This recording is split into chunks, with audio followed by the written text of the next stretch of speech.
Good morning.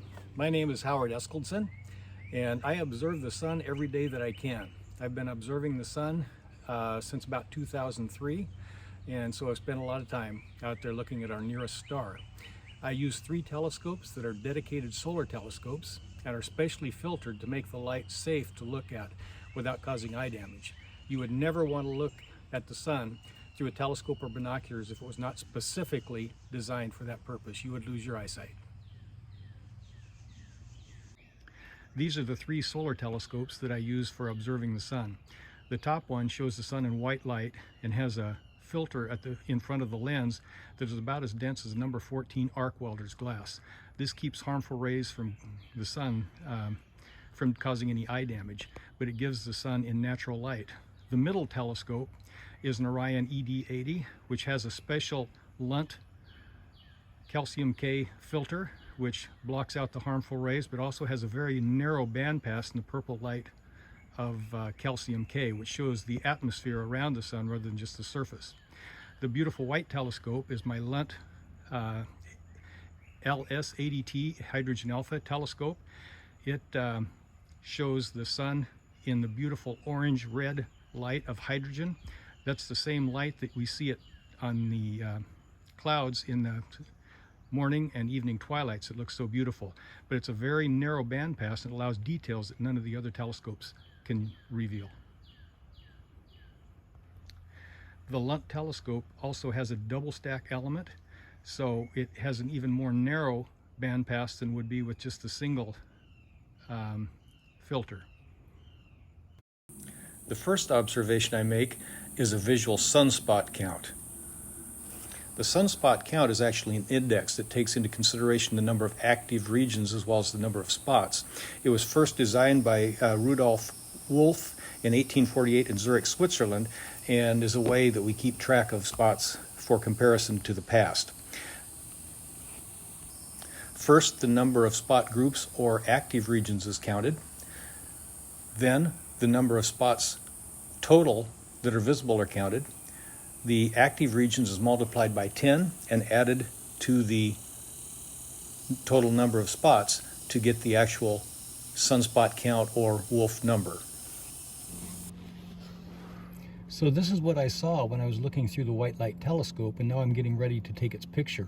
You'll see the large active region on the upper left part of the sun and then scattering of spots on the other side of the sun as well. I am using IC Capture, which is a program that came with the camera that I'm using, and I'm using a camera which is a DMK41AU02.AS. It's an astronomy camera. These are the settings that I have. We have brightness, gain. Brightness, I don't mess with this. I don't mess with any of these down here, but I have the gain and the exposure. And I like to leave the gain right around 422, or right mid 400s. And gain, you increase that, it increases the brightness, but it also increases the noise. So, and if you go too low, then it's too dark. And so I had that at 422, so we'll set that back close to that. The other thing that I like to adjust on that is the gamma. Now I've got the gamma set on 89 here. On other pictures I'll do differently because I get better contrast. But gamma, if you get too much, it becomes way too contrasty. And if you get too little, it becomes too flushed out. So just with trial and error of experiment, I just like around 89 is what I really like for the white light pictures. So, and I'm going to tame that gain down just a little bit because the center of there we go. That looks really good. So I go up here and hit this red dot, which is record video, and it's recording a video. I'll be recording 500 frames of video, which at 15 frames per second takes about just a little over 30 seconds to do. But that gives me a good image sample that I can use for computer processing the images later, which we'll go over. This is what the sun looks like in the light of calcium. Again, you'll see this large spot over here, but you'll see the magnetic fields associated with that. Over here, some other spots, and those are also associated with magnetic fields. But not all these magnetic fields, which are the lighter areas, have spots in them. So spots always occur in magnetic fields, but magnetic fields don't always have spots.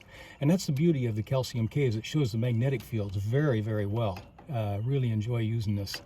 The bad part of the calcium K is it's very hard to see visually because it's so close to ultraviolet. On this, I've got the exposure at 145 and gain of around 429, and For the gamma, I increased that to about 76 because that seemed to get a good exposure. So we'll go ahead and get 500 frames of this to be processed later, and we'll go from there.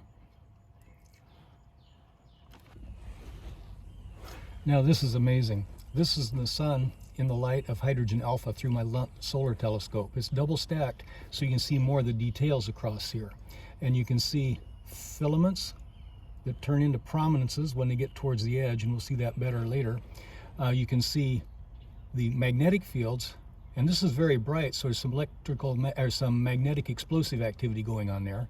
A little bit of the spots, not nearly as well as in white light and CAK, but you can also see the spicules, which are little finger-like projections from the surface of the sun into the atmosphere, which goes a couple thousand miles above the surface of the sun. One thing I will say too, on all the pictures, I've had those focused as perfectly as possible before I do any of them, because with all the computer processing and everything that we have, if you don't have focus, you have nothing.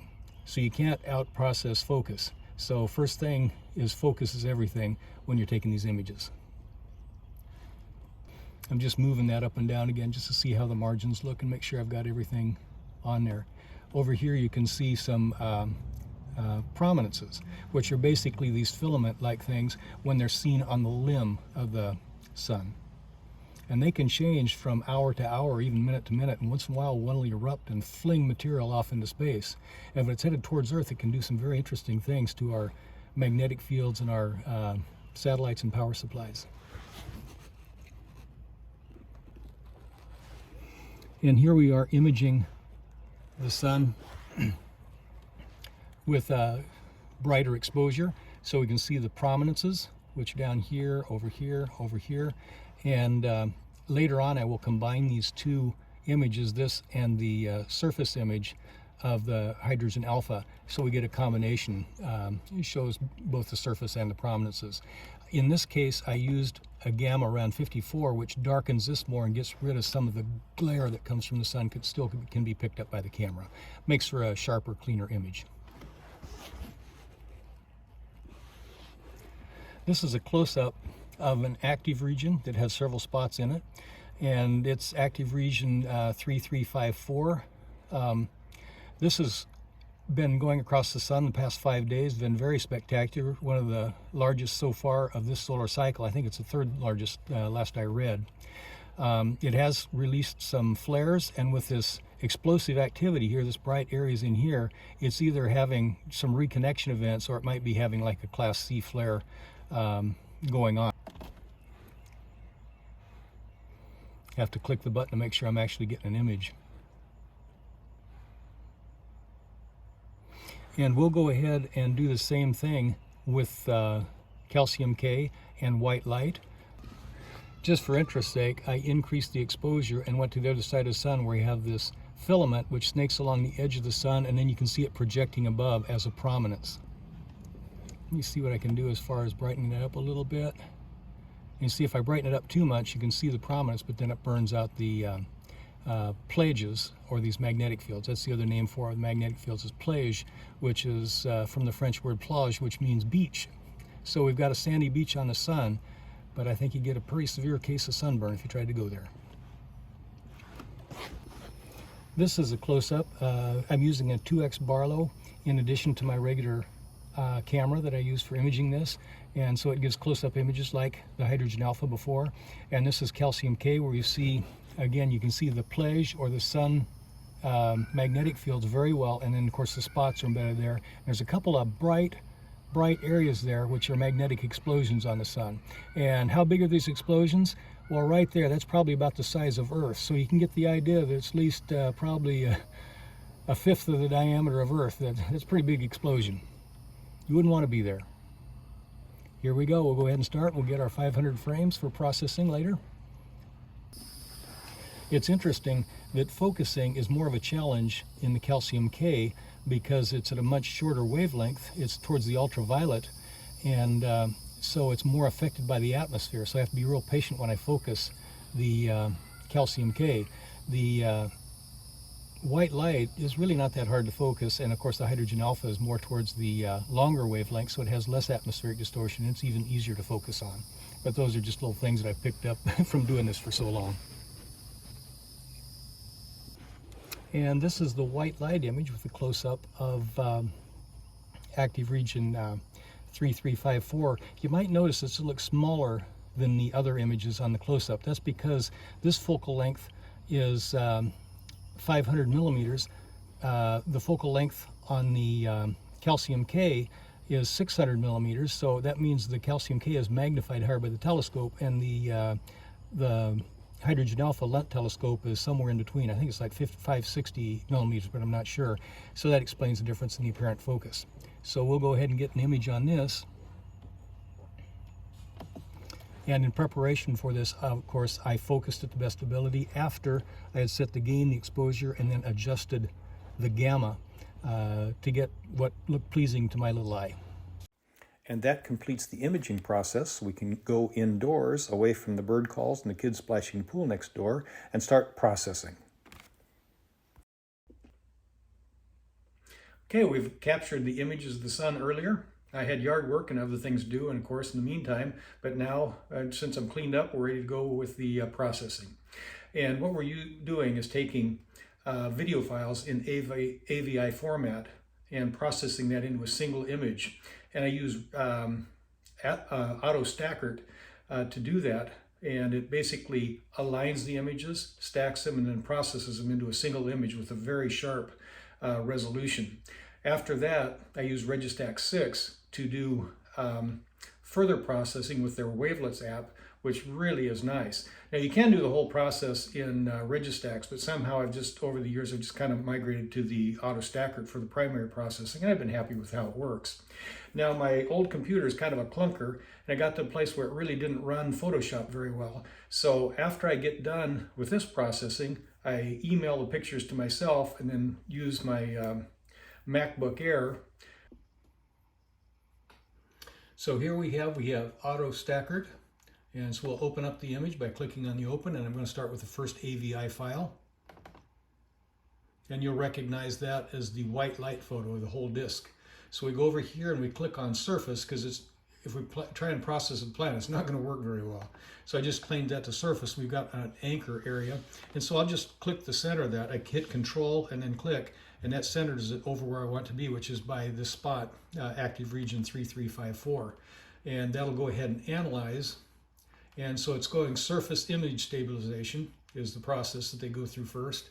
I'm not exactly sure what that means, but I'm sure happy with the output when it's done.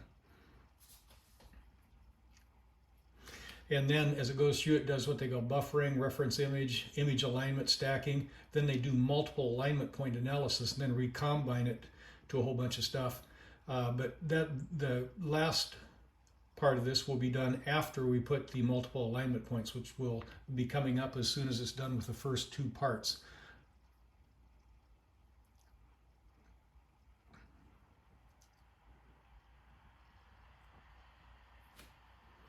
So then, this has done surface image stabilization. It's done buffering and image analysis. Now it's ready to place alignment points on this, and I go with 50.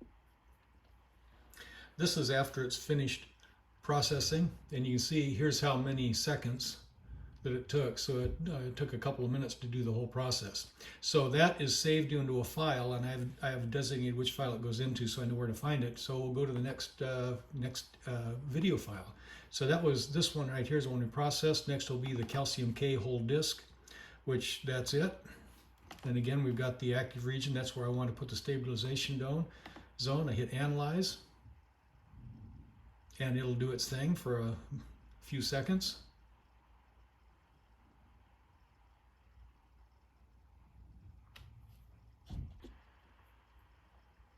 It's completed the first two processes, the stabilization and the buffering. Now we're ready to put the alignment points on the grid, which we do by clicking here, and then we hit stack, and then it goes through these other processes, which will take a few minutes. And this is what the hydrogen alpha looks like. And so we've clicked to get the image stabilization anchor right there, and we'll analyze that and send that for processing as well. The same process is used also for the close-up views,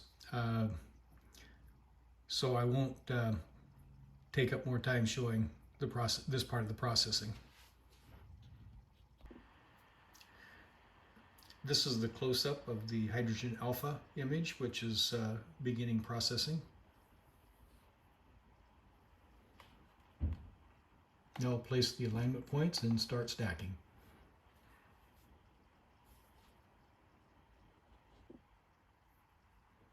This is the close-up of the calcium K view that's ready to start processing.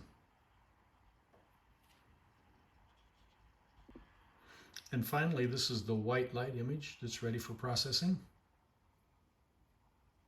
And after this, we'll be using Registack 6 to do the wavelets function.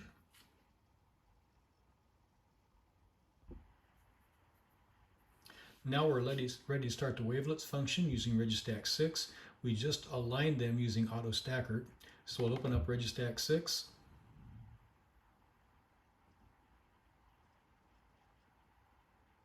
And then we go up here and we select the image, which, since I've been using this before, it automatically goes to the folder that I'm using to store the images are in. And there you can see the images, starting with the first one, the whole disk, all the way through. So I'll just start with each image and do one at a time. Just double click on that. And there we go. Now, first off, I go to the Wavelet Filter because, I'll leave that as it is. It's set at 50.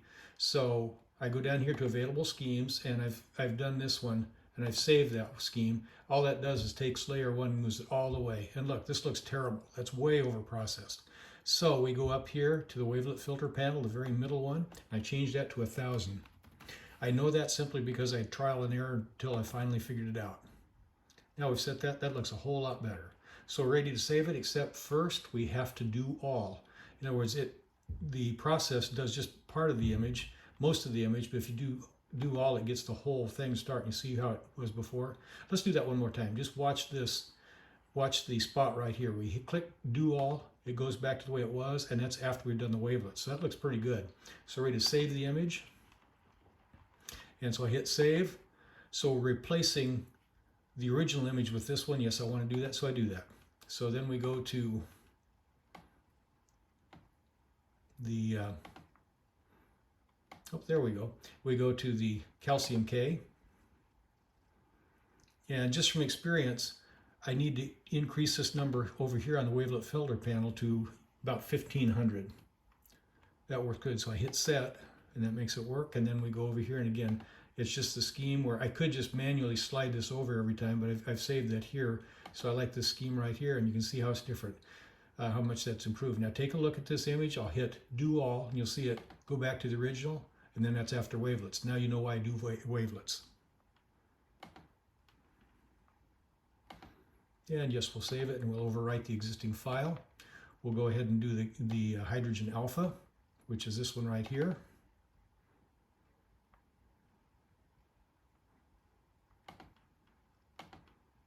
And that looks good, so we'll do all. It's done, so we'll save the image. Save, and yep, we want to overwrite the file. Now we'll go to the frame that just shows the prominences. And same thing here. We just hit, so that sharpens that up. We'll hit do all, which will finish it up, and then save image. Okay, so then we'll go to the close-ups, and the first one is of the active region that we've been talking about. But I found out that I like this best at 800. That gives the best thing. So we'll watch this real close. We'll go down here and hit the 500 on that, and you can see how much that's improved. We'll hit do all, and the reason we do all is because some of this on the edges may not be processed. Like over here, you can see it's not processed, but here it is. So we hit the do all, and then that gets it all. Okay, and then we'll save the image. And just for fun, I did another one in hydrogen alpha, and I changed the settings just a little bit so we can see this filament turn into a prominence here. So we'll do the same thing here. Now let's not hit do all. So I hit save image. Whoops, you did not use do all function. You want to do this now? Yeah, you sure do. because otherwise part of it might not be processed. So hit yes, and then it does what you want it to. And then we save it here, and we will write the file. And then we do the same for the calcium K. Just click on that, get it sharpened up, do it all, save the image. We've got some really good images, and I'm not even finished with the processing yet. When I started out, it was just with a plain old camera, and if I got anything that looked this good, I'd be thrilled. But you see how much better that looks after we've processed it. And the other thing is, when I first started, all I could do was white light. I didn't have these other filters, and they are quite expensive. And the LUNT setup, to buy that back in 2003, they didn't even exist in 2003, but there were other filters you could buy. They were like $30,000-$40,000 just for the hydrogen alpha filter. But LUNT has really gotten the price down on that, so it's within reach of amateurs now, and they've got really high quality equipment. There are others out there that have good equipment too, but I've been using the LUNT system.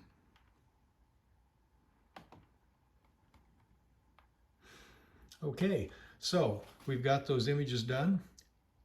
Next, what we do is transfer them over to the other computer, and once I get that done, I'll show you how I finish the process in the program there. Well, we have the images loaded into the MacBook Air. I've got the Affinity Photo program open, and this is my template that I use for the images. I've got templates for each band, the H-alpha, the calcium K, the white light, both in full disc and close-up. And so I've adjusted most of the template at this point. And next I need to load the images. So we'll hit open, or I could have hit Command O. We'll go on down here to the images, which are stored in my file, which I'll get to. There we go. And first I'm going to do the whole disk images. So we've got one, and I hit the command button, click on each one of them. Okay, and then we hit open.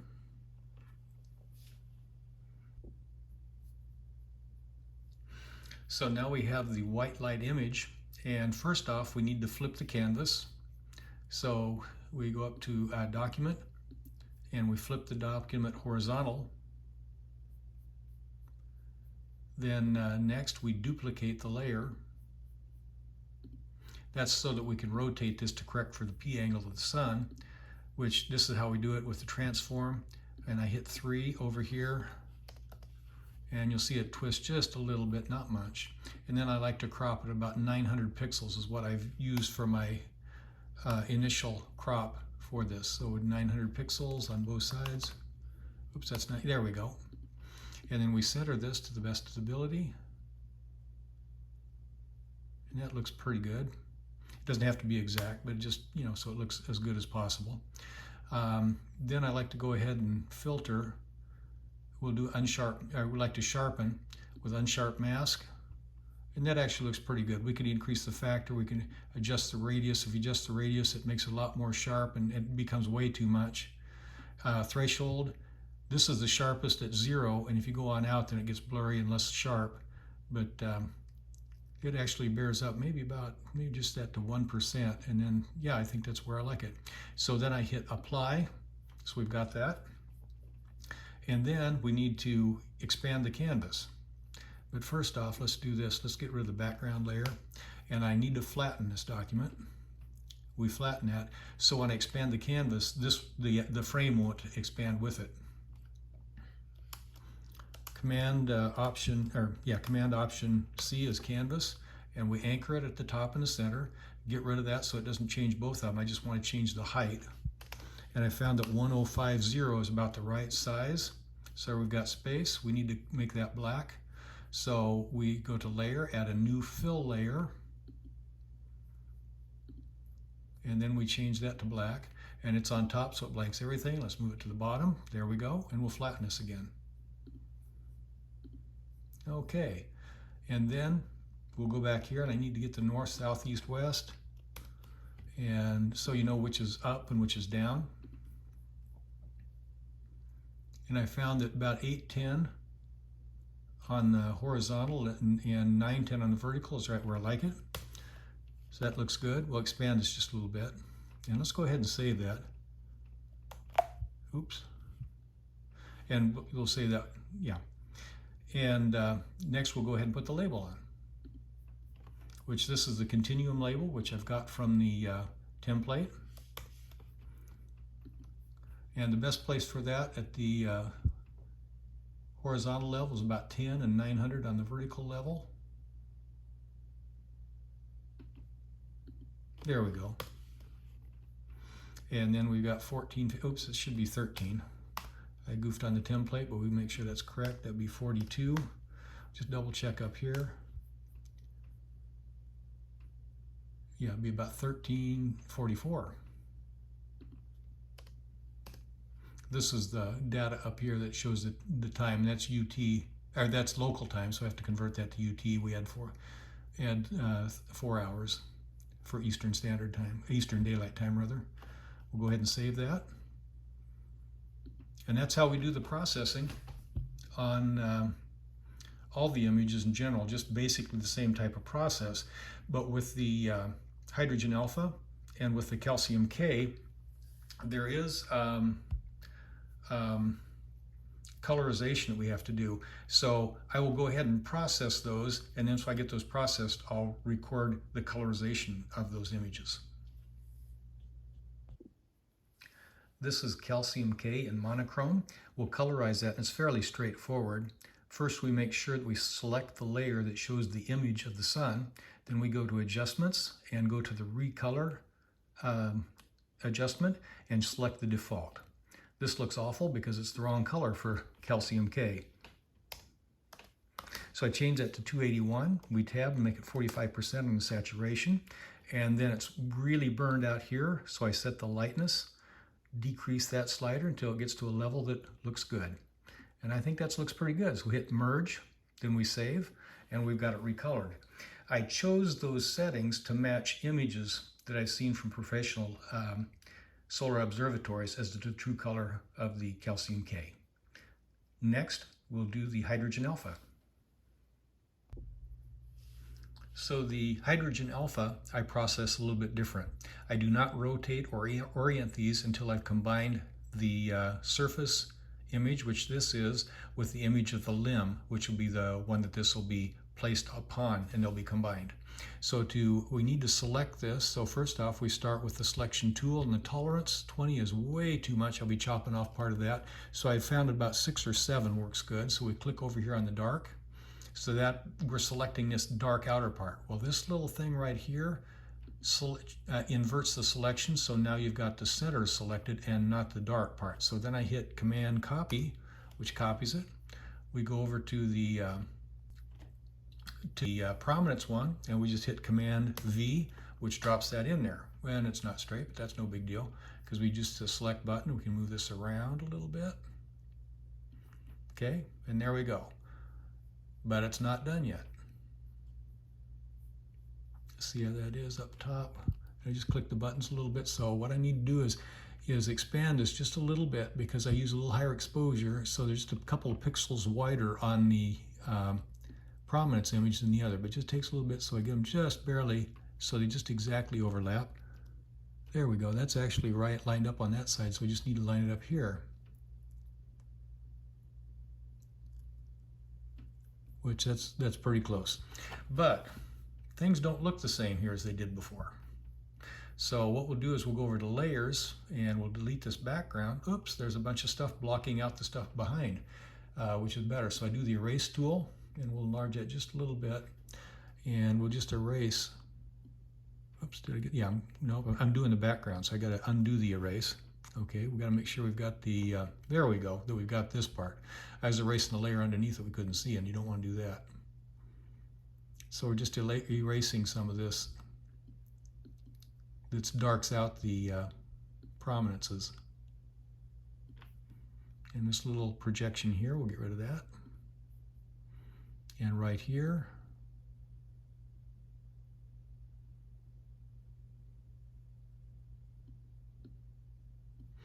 Okay, we'll go up here. There's a couple other little projections.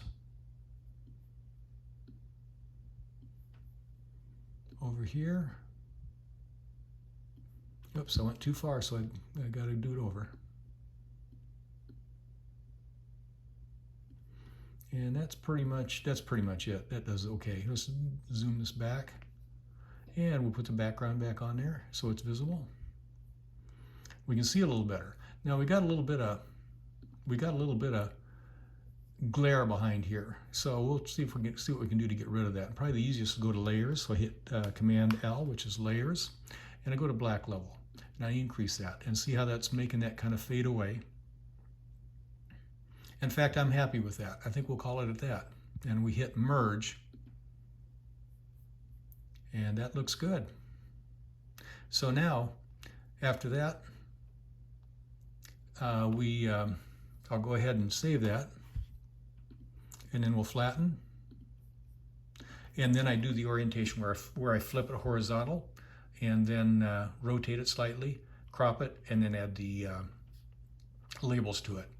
And that's pretty much it for processing and colorization of these solar images. Similar steps are used for the close-ups as well, but there's no need to go through each of those individually. I'll just show you the end results.